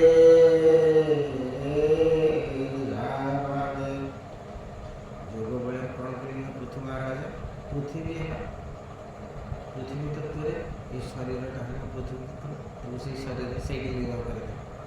ଆକାଶକୁ ଆକାଶ ତତ୍ତ୍ୱରେ ଲୀନ କରିଦେବେ, ଅଗ୍ନିକି ଅଗ୍ନି ତତ୍ତ୍ୱରେ ଲୀନ କରିଦେବେ। ସମସ୍ତ ତତ୍ତ୍ୱକୁ ଲୀନ, ତାଙ୍କ ମନ ସମ୍ପୂର୍ଣ୍ଣ ଭାବରେ ନିର୍ବିକାର ହେଇଗଲା। ଆଉ କୌଣସି ଜିନିଷ, ଆକୁ କୌଣସି ଗୁଣ, ଆଉ କୌଣସି ଜିନିଷ ଆକର୍ଷିତ ବା ଅନ୍ୟ କୌଣସି ଜିନିଷ ପ୍ରତି ତାଙ୍କର ମନ ଆଉ ପ୍ରବେଶ କଲା ନାହିଁ। କେବଳ ସେ ପରବ୍ରହ୍ମରେ ଗୋଟିଏ ଚିନ୍ତାରେ ସେ ଲୟ ହୋଇକରି ରହିଲା। ଏମାନେ ସବୁ ଦୁର୍ବଳ, ଏମାନେ ସମସ୍ତେ ଯେଝା ଜିନିଷରେ ସବୁ ଲୀନ ହୋଇଗଲେ। ଏମାନଙ୍କର ସ୍ୱତନ୍ତ୍ରତା ରହିଲା ନାହିଁ। ଇନ୍ଦ୍ରିୟମାନଙ୍କର ଆପଣଙ୍କ ପ୍ରତି ଯେଉଁ ଧରାତ୍ମ ସେ ମଧ୍ୟ ରହିଲା ନାହିଁ।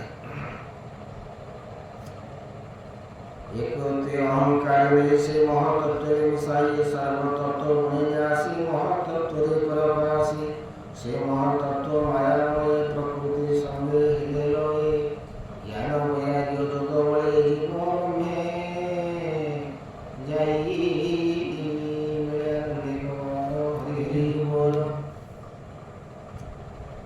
ଭଗବାନ କହୁଛନ୍ତି, ତୁମେ ହେଉଛ ମୋର ଅଂଶ, ତୁମେ ହେଉଛ ଅମୃତର ସନ୍ତାନ। ଆମର ଆଉ ଗୋଟିଏ ଦିବ୍ୟ ନାମ ହେଉଛି କ'ଣ ନା ଆମେ ଅମୃତସ୍ୟ ପୁତ୍ର। ସମସ୍ତେ ହେଉଛନ୍ତି ଅମୃତର ସନ୍ତାନ, ଅର୍ଥାତ୍ ଆମେ ସମସ୍ତେ ହେଉଛେ ଭଗବାନଙ୍କର ଅଂଶ। ତେଣୁ ଆମର ମୁଖ୍ୟ ଜିନିଷ କ'ଣ? ଲୋକ ସେଇଥିପାଇଁ ସବୁବେଳେ ଖୋଜେ କ'ଣ? ଆନନ୍ଦ କେମିତି ପାଆନ୍ତି, କେମିତି ସୁଖରେ ରହନ୍ତି, ମୋ ମନରେ କୌଣସି ଦୁଃଖ ଦୁର୍ଦଶା ଉପନୀତ। ସମସ୍ତଙ୍କର ଏଇଆ ପ୍ରୟାସ। କାହିଁକି ନା ଯେହେତୁ ତାଙ୍କ ଭିତରେ ସେ ପରମାତ୍ମାଙ୍କର ଆନନ୍ଦ ଅଂଶଟି ଅଛି, ସେଇ ତତ୍ତ୍ୱଟି ଆ ଭିତରେ ଆତ୍ମାଙ୍କର ସେଇ ଗୋଟିଏ ଗୁଣ ହେଉଛି ଆନନ୍ଦ ପ୍ରାପ୍ତ ପାଇବାକୁ ଚାହାନ୍ତି। ତେଣୁ ଆମେ କ'ଣ ସଂସାରରେ ଜନ୍ମ ହୋଇକରି ଏଗୁଡ଼ା ସବୁ ଲୋଭ କାମ କ୍ରୋଧ ମୋହରେ ସବୁ ମୋର କରି ମାଡ଼ି ବସିଛେ। କିନ୍ତୁ ଆମର ପ୍ରକୃତ କେଉଁ ଜିନିଷ ନୁହେଁ କି ଆମେ କାହାର ମାଲିକ ନୁହେଁ କି ଆମର କେହି ଚାକର ନୁହେଁ, କେହି ଆମର ନୁହେଁ। ସେ ଜିନିଷ ଯେତେବେଳେ ଏଇ ଭାବନା ନିରହଂକାର ମନ ହେଇଯିବ ଏବଂ ଭଗବାନଙ୍କର ସେଇ ନିର୍ଗୁଣ ତତ୍ତ୍ୱକୁ ଆପଣ ମନ ଭିତରେ ଚିନ୍ତନ କରିବେ, ପ୍ରଭୁ ସବୁଠୁ ପରିପୂର୍ଣ୍ଣ ଭାବରେ ଅଛନ୍ତି। ତେଣୁ ସଂସାରରେ ମୋର ଅଲଗା ଭାବରେ କେଉଁ ଜିନିଷଟା ମୋର, ମୁଁ ବଞ୍ଚିବା ପାଇଁ ଯେତିକି ମୋର ଆବଶ୍ୟକ ସେତିକି ହିଁ ମୁଁ ଗ୍ରହଣ କରିବି। ତା ଛଡ଼ା ଅନ୍ୟ ଯେଉଁ ଉତାରି ବିଷୟରେ ବିଭିନ୍ନ ପ୍ରକାର ଆମେ କ'ଣ କହୁଥିଲେ ବିଭିନ୍ନ ପ୍ରକାର ଜିନିଷ ସେ ଜିନିଷକୁ ପରିତ୍ୟାଗ କରିବା ପାଇଁ ସଂସ୍ଥାରେ ରହିଲା। ତୁମେ ବଞ୍ଚିବା ପାଇଁ ଯାହା ଯାହା ଆବଶ୍ୟକତା ସେତିକି କେବଳ ସଂଗ୍ରହ କରିବା ତୁମର ହେଉଛି ଧର୍ମ। ସେଇଟା ନ କଲେ ଶରୀର ନିର୍ବାହ ହେଇପାରିବ ନାହିଁ। ଦେହ ତେଜଲେ ପାଇକାଳ ଜିଅ ଚିରାଣି ମନ୍ତେ ପୃଥୁ ମହିପାଳ ଦେହ ତେଜିଲେ ପାଇକାଳ। ତେଣୁ ଠିକ୍ ଉପଯୋଗିତା ସମୟରେ ପରବ୍ରହ୍ମଙ୍କ ସହିତ ଯୋଗରେ ବସିକି ଲୀନ ହୋଇଗଲେ ମହାରାଜ। ସେ ଅଚିରାଣି ସୁକୁମାରୀ ଦୃଢ଼ୀ ସେବତୀ ପତି ପ୍ରଥାଚାରୀ ଦେହ ସୁଖାଇ ତପେ ଥିଲା ସ୍ୱାମୀର ମରଣ ଦେଖିଲା। ସେ ମଧ୍ୟ ସ୍ୱାମୀଙ୍କ ସାଙ୍ଗରେ ତପସ୍ୟା କରୁଛନ୍ତି, ସେ ମଧ୍ୟ ରାଜା ଯାହା ଖାଉଛନ୍ତି ସେ ଖାଉଛନ୍ତି, ସେ ଶୁଖିଲା ପତ୍ର ଖାଉଛନ୍ତି, ସେ ମଧ୍ୟ ପବନ ଆହାର କରି ବଞ୍ଚିଛନ୍ତି। ତେଣୁ ରାଣୀ ଜାଣିପାରିଲେ ଯେ ରାଜା ତାଙ୍କର ଶରୀର ପରିତ୍ୟାଗ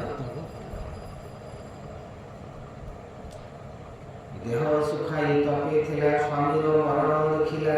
ତକ୍ଷଣେ ହୋଇ ହତେ ଜ୍ଞାନ କୁଳେ କରଇ ରୋଦନ ଭୋଲା ତମର ପ୍ରାଣ ନାହା ମୋତେ ଦେଖାଅ କେଉଁ ପାୟା। କପଟେ ମୁଦ୍ରିତ ଲୋଚନ ଶ୍ୱାସ ବହି ଅତି କ୍ଷୀଣ ତୁ ସର୍ବଜ୍ଞାତା ଈଶ୍ୱର ଇ ତୋର ମାୟା ଖେଳ ଘର ସ୍ଥିତି ଉତ୍ପତ୍ତି କରୁଣାସ ତୁ ମାତ୍ର ରହୁ ଅବଶେଷ। ତୁ ସର୍ବ କାରଣ ମୁରାରି କାର୍ଯ୍ୟ କାରଣେ ଦେହ ଧରି ଭୋ ଯୋଗେଶ୍ୱର ତୋ ମହିମା ଜାଣି ନ ପାରେ ହର ବ୍ରହ୍ମା। ଜାଣାବେ ମୃତ୍ୟୁ ଭୟ ନାଶେ ମୃତ୍ୟୁ ଅମୃତ୍ୟୁ ପରକାଶେ ଏବେ କପଟେ ମୃତ୍ୟୁ ଭୟ ମୋତେ ଦେଖାଅ ମାୟା ମୋହ ଏ ମାୟା ମୋହ ଦ୍ୱନ୍ଦ୍ୱ ପାଶ ପ୍ରତେଜି ତୁମ୍ଭ ପ୍ରତିଆସ ଏବେ ଦେଖି ବନ ଘରେ ତେଜିଣା ଗଲ ନିଜ ପୁରେ। ଯେ ଆଜି ପର୍ଯ୍ୟନ୍ତ ମୁଁ ତୁମ ସାଙ୍ଗରେ ସବୁବେଳେ ମୋର ଥିଲି, ଏପର୍ଯ୍ୟନ୍ତ ତୁମର ସମସ୍ତ କାର୍ଯ୍ୟ ସମ୍ପାଦନ କରିଛି, ତୁମର ସମଗ୍ର ଜୀବନ ସାରା ମୁଁ ଅନୁଗତ ହେଇକି ଅଛି। ତେଣୁ ଆପଣ ଚାଲିଗଲେ ମୋତେ ଏକା ଛାଡ଼ି ଦେଇକିରି ଯେତେବେଳେ ସ୍ୱାମୀ ତାଙ୍କ ମନରେ ରାଣୀ ବସିକରି ରୋଦନ କରୁଛନ୍ତି।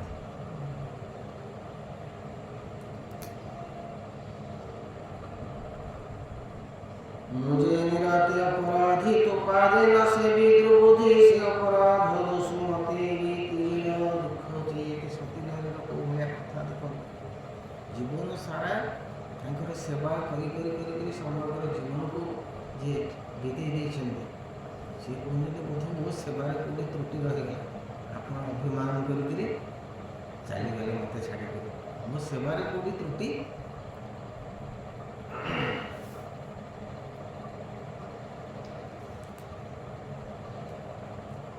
तुम्हें जे मोर मन दुखे बहुत सुदया भाव सुखे भो सखी नते जीवित होते जाबत प्राण देह गते मते कहिदिला मते छाड़ी के केबे सब कहते जे मो तते केबे छाड़ी दी तू मते कहिदिला नै कथा से आज्ञा भागी मोर अवज्ञा हला जोगेश्वर रूपे विलोके सुंदरी सोका मोरे तनुहारी से अर्चे देवी ज्ञानवंत तत्क्षणे स्थिर कला चित्त योजन कला निज मन को स्थिर कला जेहेतु से समस्त ज्ञान को आहरण कर सारी पाखे कौन माया मोह किसी नहीं तेणु मन ସ୍ଥିର ହେଲା।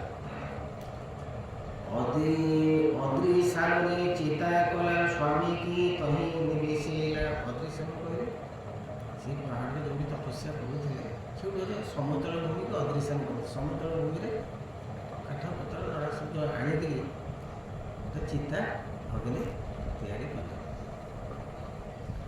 ମୁଖାଗ୍ନି କରି ବିଧି ମତେ ସ୍ନାନ ଉଦ୍ୟୋଗ କ୍ରିୟା ଯେତେ ନିଜେ ମୁଖାଗ୍ନି ଦେଲେ ଏବଂ ଗାଧୋଇ ପାଧୋଇକି ଆସିଲେ ସବୁ କାର୍ଯ୍ୟ ସାରିଲେ ନିଜେ ମୁଖାଗ୍ନି ଦେବଙ୍କୁ କରି ନମସ୍କାର ସମ୍ପୁଟେ ଯୋଡ଼ି ବିନିକର ଏ ସର୍ବସାରୀର ସୁନ୍ଦରୀ ଅଗ୍ନିକୁ ପ୍ରଦକ୍ଷିଣ କରି ପ୍ରବେଶ ଅଗ୍ନି ମଧ୍ୟରେ ଯାଇ ଦିବେ ଦେଖନ୍ତି ଶୂନ୍ୟ ରହି। ଚିତାର ଚାରି ପାଖରେ ପ୍ରଦକ୍ଷିଣ କରିକିରି ନମସ୍କାର କରିକିରି ଅଗ୍ନିରେ ରାଣୀ ପ୍ରବେଶ କଲେ।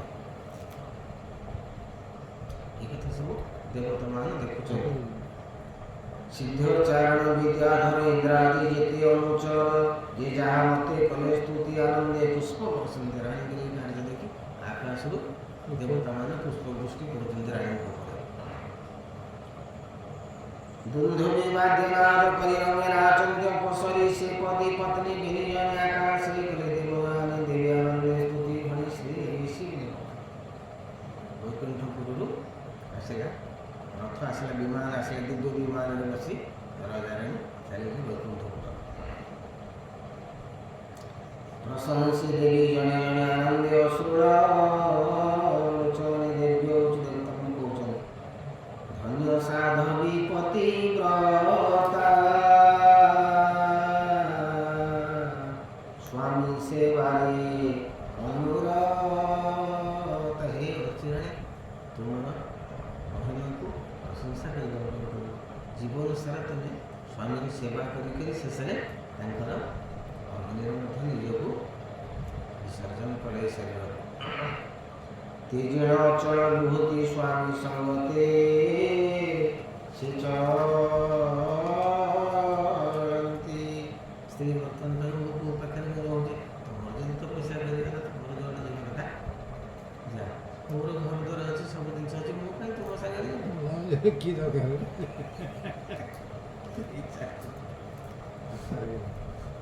ଗୋଟେ ସ୍ୱାମୀ ବାହାରିଲା ମାନେ ସତୀ ସ୍ତ୍ରୀଙ୍କର ଧର୍ମ ସ୍ୱାମୀ ଯୁଆଡ଼େ ଯିବେ ମୁଁ ସିଆଡ଼େ। ହେଇଛି ଆଗରୁ ହେଇଛି ବହୁତ। ଯେଣୁ ଏ ପୂର୍ବେ ତପ କଲେ ତେଣୁ ଦେବଙ୍କ ଊର୍ଦ୍ଧ୍ୱେ ଗଲେ ତେସନେ ଲକ୍ଷ୍ମୀ ନାରାୟଣ ଯେପରି ଅର୍ଚି ନରନାରାୟଣ ସେ ଅନୁସାରେ ଯୁବତୀ ଜଣ ଭଜିଲେ ନିଜ ପତି ଧନ୍ୟ ସେ ମର୍ତ୍ତ୍ୟ କର୍ମଭୂମି ଅଳ୍ପ ଆୟୁଷ ପ୍ରାଣୀ ଜନ୍ମେ। ଏ ମର୍ତ୍ତ୍ୟଟା ସାଧାରଣ ଭୂମି ନୁହଁ। ଦେବତାମାନେ ପ୍ରଶଂସା କରୁଛନ୍ତି ଧନ୍ୟରେ ମର୍ତ୍ତ୍ୟ ଭୂମି। ଏତିକି ମାତ୍ର ଜୀବନ ଆୟୁଷ ଭିତରେ ଏ ଲୋକମାନେ କି କର୍ମ କରିଛନ୍ତି?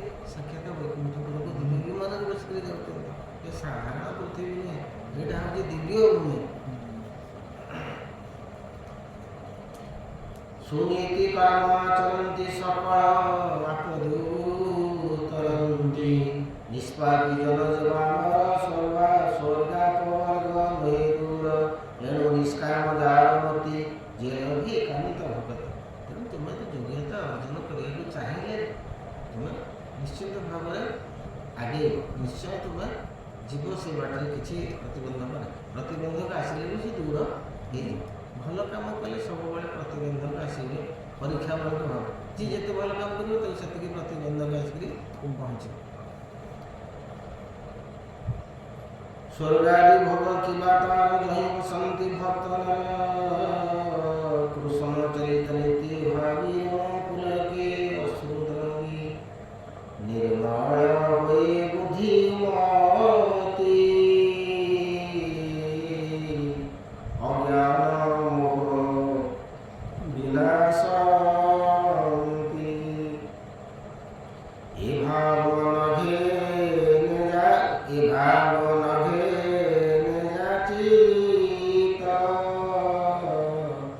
ସେ ଦୁଃଖ ସାଗରେ ପୀଡ଼ିତ ସେ ଆତ୍ମା ବୋଧେ ଭାଗି ହୋଇ ଯେ ନୀତି ବିଷୟ ମଜଇ।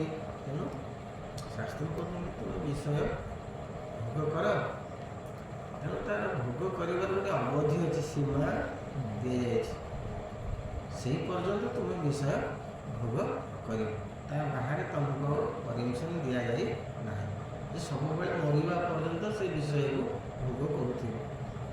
ତେଣୁ ତୁମର ମଧ୍ୟ ବିଷୟ ଭୋଗ କଲେ, ସଂସାରିକ କାର୍ଯ୍ୟ କଲେ, ପୁତ୍ର କନ୍ୟା ସେମାନଙ୍କର ଯତ୍ନ ଅବଲମ୍ବନ କଲେ, ତୁମେ ନିଜର ଉଦ୍ଧାର କଥା ଚିନ୍ତା କରିବ। ତୁମେ ତ ନିଜେ ଯାଇକରି ଏପର୍ଯ୍ୟନ୍ତ ମୃତ୍ୟୁ ଆସିକି ହେଲାଣି, ସମୟ ହେଲାଣି, ଏପର୍ଯ୍ୟନ୍ତ ନିଜ କଥା ଆଦୌ ଚିନ୍ତା କରିନା, ତାଙ୍କରି କଥା ହିଁ ଚିନ୍ତା କରୁଛ ଦିନ ରାତି। ତେଣୁ ଏମାନେ କ'ଣ ହୁଅନ୍ତି? ଆତ୍ମଘାତୀ।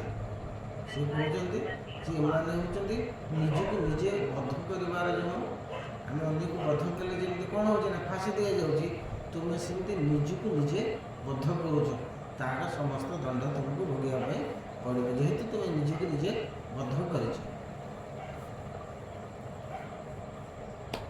ମୈତ୍ରେୟବାଚ ଏମନ୍ତି ଶୁଣ ହେ ବିଦୁର, ସେ ଦେବ କାମିନୀ ପ୍ରଚୁର, ସେ ଅର୍ଚି ଦେବୀଙ୍କି ସ୍ତୁବନ୍ତି ପ୍ରବେଶ ପ୍ରତିଲୋକେଶ। ସମସ୍ତ ଦେବତାଙ୍କର ନାରୀମାନେ ଆସିକି ଅର୍ଚି ଦେବୀଙ୍କି ସବୁ ସ୍ତୁତି କରୁଛନ୍ତି। ଏହି ସୌଭାଗ୍ୟବତୀ ଦେବୀ ତୁମ ଭଳିଆ ଏଭଳିଆ ପ୍ରକୃତ ପତିବ୍ରତା ନାରୀ ଦୁର୍ଲଭ। ସେ ପୃଥୁ ଭକତ ତମ ଯାହାଙ୍କ ଚରିତ ଦାମ, ବର୍ଣ୍ଣିଲ ତାହାଙ୍କ ଚରିତ ଶ୍ରବଣେ ହୋ ଶୁଦ୍ଧ ଚିତ। ସେ ପୃଥୁ ଗୁଣ ପ୍ରଖ୍ୟାନ ଶ୍ରଦ୍ଧାରେ ପଢ଼ନ୍ତି ଜନ, ସେ ପୃଥୁ ପଦକୁ ଲଭନ୍ତି ଜନ ମରଣ ନିସ୍ତରନ୍ତି। ଏ ଚାରି ବର୍ଣ୍ଣ ମଧ୍ୟଗତେ ପଢ଼ନ୍ତି ଶୁଣନ୍ତି ଯେ ନିତ୍ୟ, ତା ସର୍ବ କାମ ହୁଏ ସିଦ୍ଧି ସଗୁଣ ସକଳ ଗୁଣେ ସେ ପ୍ରସିଦ୍ଧି। ଯେ ବିପ୍ରଜନ ଏହା ପଢ଼େ ବ୍ରହ୍ମ ପଦକୁ ଲଭେ ଦୃଢ଼େ, କ୍ଷତ୍ରିୟ କଲେ ଅଧ୍ୟୟନ ରାଜତ୍ୱ ପଢ଼େ ସେ ନିପୁଣ। ଗାୟନ କଲେ ବୈଶ୍ୟଜନ କୃଷ୍ୟାଦି ବାଣିଜ୍ୟ ନିପୁଣ, ସେ ଜ୍ଞାନୀ ଜନେ ଶ୍ରେଷ୍ଠ ହୋଇ ଧର୍ମାର୍ଥ ଜୀବନେ ଜୟ।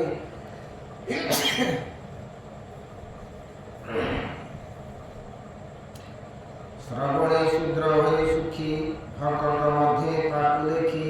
ତ୍ରିକାଳ ଶ୍ରବଣ କୀର୍ତ୍ତନେ ଯେ ନର ନାରୀ ଶୁଦ୍ଧ ମନେ, ସକଳ କାମାର୍ଥ ଲଭନ୍ତି ଭୋଗାନ୍ତେ ବୈକୁଣ୍ଠେ ବସନ୍ତି।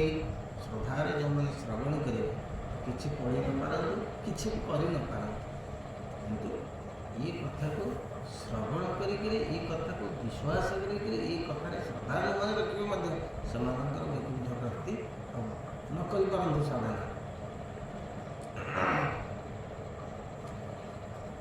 ନିର୍ଧନ ପୁତ୍ରିକ ଜନ ଲଭେ ଅପତ୍ୟ ବହୁଧନ, ଅକୀର୍ତିମନ୍ତ ଦେବାଜନ ଶ୍ରବଣେ ଲଭେ କୀର୍ତିମାନ। ସେ ପୁଣ୍ୟ ପୃଥୁର ଚରିତ ଶ୍ରବଣେ ମୂର୍ଖ ହିଁ ପଣ୍ଡିତ, ଯେ ଅନୁଦିନେ ଅଧ୍ୟୟନ୍ତି ଅଶୁଭ କର୍ମ ବିରାସନ୍ତି ହରି ବୋଲ। ଯଶ ଆୟୁଷ ଧନ ତାର, ଶ୍ରବଣେ ବଢ଼େ ନିରନ୍ତର। ଅପରେ ଧର୍ମ ଅର୍ଥ ଚାରି, ଲଭନ୍ତି ତ୍ରିକା ପରିବାରି।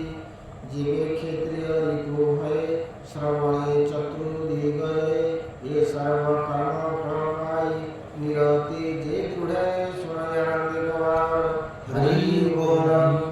ये पुण्य पृथुर चरित सव्य विशुद्ध हुए चित पठन करे जीवा प्राणी सुसाधु मध्ये ताकु गणी सुन विदुर श्रवधाने से पृथु चरित ख्याने अमृत रसमय गीता श्रवणे निष्ठे पतित पाठ विगति वैता स्वर्गापवर्ग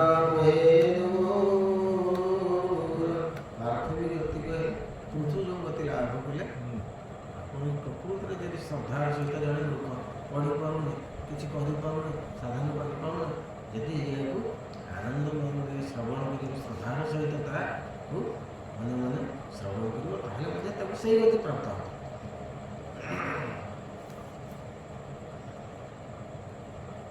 ତେଣୁ ସେଇ ଶ୍ରଦ୍ଧା ଶବ୍ଦଟି ଗୋଟେ ବଡ଼ ବିରାଟ ଶବ୍ଦ। ଶ୍ରଦ୍ଧା କେମିତି ଜାଗ୍ରତ ହେବ? ଆମ କେଉଁ ଜିନିଷ ଗୁଡ଼ାକ ପ୍ରତିବନ୍ଧକ ସୃଷ୍ଟି କରୁଛି ଶରୀର ଭିତରେ ଶ୍ରଦ୍ଧା ନ କରିବା ପାଇଁ, ସେଇ ତତ୍ତ୍ୱ ଗୁଡ଼ିକ ମଧ୍ୟ ଅଛି। ସେଗୁଡ଼ିକ ସବୁ ଶରୀର ତତ୍ତ୍ୱ ବୁଝିବାକୁ ପଡ଼ିବ। ଶ୍ରଦ୍ଧାଟା ଆମର କାହିଁକି ଆସୁନି, ତାର କାହିଁକି ଶ୍ରଦ୍ଧା ଆସୁଛି?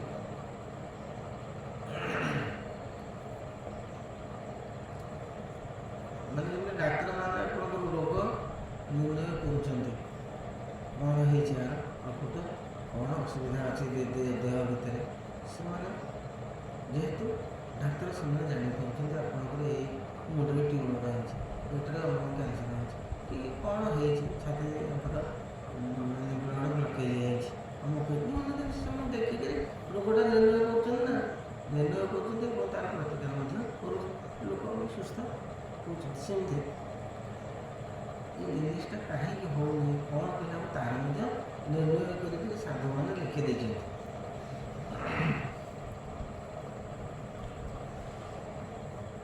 ये मोह संसार तरणे निधनाय उद्धारणे चतुर्थ स्कंदे भागवत 300 अध्याय चरित मैत्रेय विदुर संवाद श्रवणे खंडै विपद शमन्ते तुते भव व्याधि श्रवणे पाप बंध छेदे हरि चरण आश्रय कर सकल पाप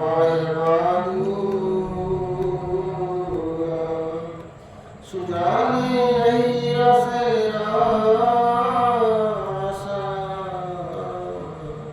कहि जगन्नाथ दास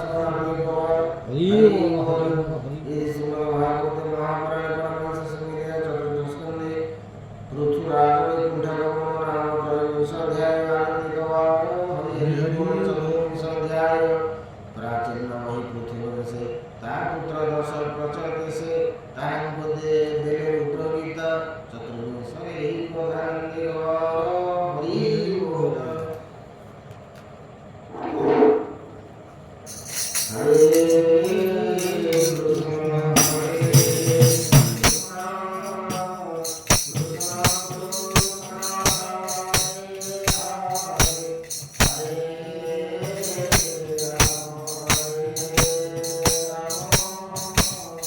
राम